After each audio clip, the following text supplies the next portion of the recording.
not weathering it too well. I still have a load of shrapnel in the lower body.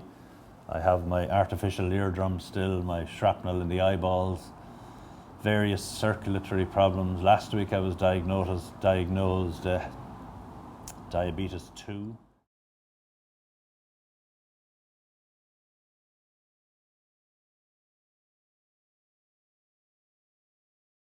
All right, how's it going? I'll even know how some are. John. Good to see you. John, there you are, back.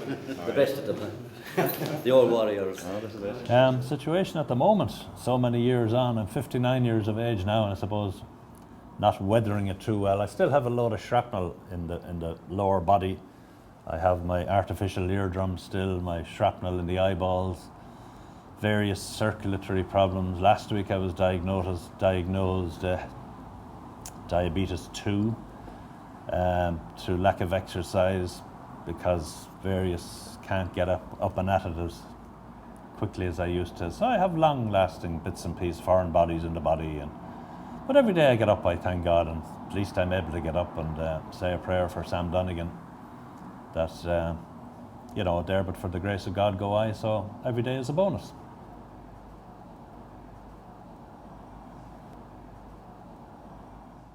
These trees wouldn't have been here at that 38 years ago. They would have been completely saplings, or probably nothing at all. So as you can see, the stream now here is quite wide, because the weather has been very, very wet in the last couple of months, and you can imagine that in a hot summer's day it'll be down to absolutely nothing. And whereas there's no bridge here where you can identify an actual border crossing, shall we say. This is just a culvert that runs, a metal pipe or a concrete pipe that runs under the road, and when that's completely dry there would be no evidence of any border whatsoever. And as you can see, that is Fermanagh District Council sign there, and 10 yards away here on my right we have the 80-kilometre sign, which is Southern Ireland, the 26 counties as it was known. And the change in the tarmac and road would have been the actual designated border. So at the time I had my troops out here, and we advanced from this side across the stream.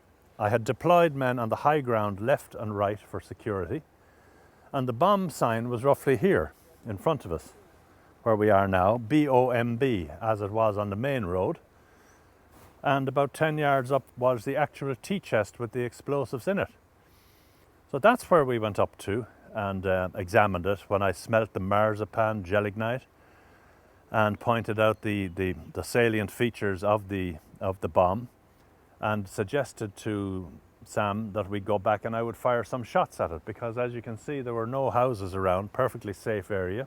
Troops were well dispersed and secure, that I could have gone back here and fired some shots to lift the tea chest, to either show that it was safe or to ignite it, no harm done.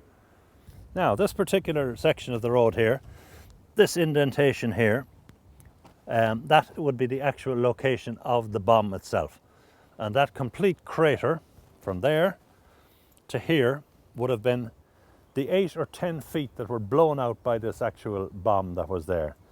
Now, as we approached from the southern side, Inspector Donegan and myself came up, and I noticed that underneath the bomb, as I said, was damp, and it was a bone-dry summer's day.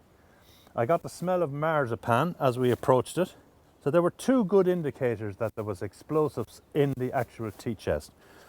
As we got closer, we got down on our hunkers, and there was a wire on top knotted, and on the other side another wire, which led me to believe that there was a trembler switch operating inside the actual tea chest. And Sam put his glasses back into his pocket, the ball of twine into his, turned around, I was here, and he turned around and said, I wonder, is it So he actually covered the blast, and I only got the bit that went out between there and over there. And thankfully I was wearing protective gear, which obviously saved my life. And of course the fact that I was only 21 years of age probably helped as well, and poor Sam was 62 years of age. So that's more or less it. So this is the actual area that the explosion occurred. I'm 110% convinced of it. One of the most peculiar aspects of the whole thing I remember in my limited memory of the thing was, as far as I know, I never actually lost consciousness, because I was sort of out there looking down on this whole area here. And I could see, in my mind's eye anyway, I could see the position of, God rest him, poor Sam. I could actually see myself having been blown down the road almost to the signpost down there.